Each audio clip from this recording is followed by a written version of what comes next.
दोस्तों, क्या आपने कभी सुना है खून सिर्फ इंसान के जिस्म से नहीं उसकी रूह से भी निकाला जा सकता है, और वो काम सिर्फ इंसान नहीं वैम्पायर करते हैं। कहानी शुरू होती है सन 1995 में हिमाचल प्रदेश की पहाड़ी के इलाके में एक छोटे से गांव से। उस गांव के पास एक पुराना महल था जिसे लोग रक्त महल कहते हैं। लोग मानते हैं कि वहाँ एक ऐसी प्राणी रहती है जो सिर्फ रात में बाहर आती है और इंसानों का खून पीती है। गांव वालों ने कई बार देखा है कि सुबह खेतों में जानवरों की लाशें मिलती हैं, पूरी तरह सूखी हुई, जैसे किसी ने उनका खून चूस लिया हो।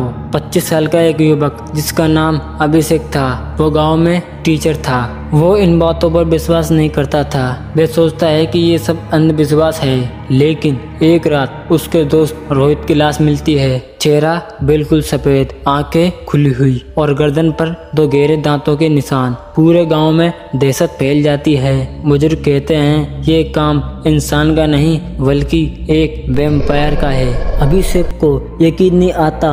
वे जांच शुरू करता है। उसे पता चलता है कि रक्त महल कभी एक अंग्रेज का लॉर्ड कहा जाता था, जिसे गांव वाले लॉर्ड हेनरी कहते हैं। हेनरी अपनी मौत से पहले ही वैम्पायर बन चुका था और उसका शव महल के ठिकाने में आज भी दफन है। अभिषेक जिद करता है और रात में अपने दोस्तों के साथ महल में जाता है। वहाँ उन्हें एक अजीब सा लोहे का कफन मिलता है। जैसे ही वे उसे छूते हैं, अचानक कफन का ढक्कन हिलता है और अंदर से एक सड़ी गली लाश जैसी आकृति दिखाई देती है, जिसकी लाल आंखें चमक रही थी। वैम्पायर हेनरी बाहर निकलता है। उसका चेहरा काला और उसके दांत बहुत लंबे थे। वह इतनी तेजी से चलता है कि इंसान देख भी नहीं पाते। वह अभिषेक के दोस्त मनीष पर झपटता है और उसके खून की एक ही झटके में पूरी गर्दन चूस लेता है।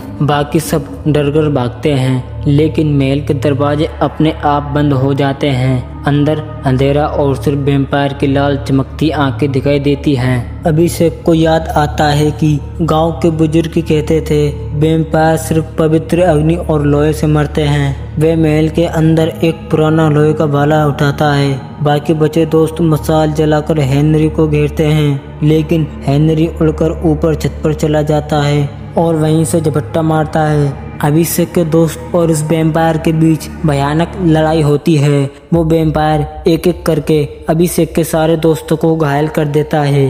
अंत में अभिषेक अपनी जान जोखिम में डालकर भाला सीधा वैम्पायर के दिल में घोंप देता है। वैम्पायर एक चीख के साथ जलने लगता है। उसका शरीर राख में बदल जाता है। सबको लगता है कि अब सब खत्म हो गया, लेकिन जब सुबह होती है, अभिषेक आईने में खुद को देखता है। उसकी आंखें हल्की लाल हो चुकी हैं और उसके दांत तेज नुकीले हो चुके हैं। तो दोस्तों, क्या अभिषेक बच पाएगा या वही अगला वैम्पायर बनेगा?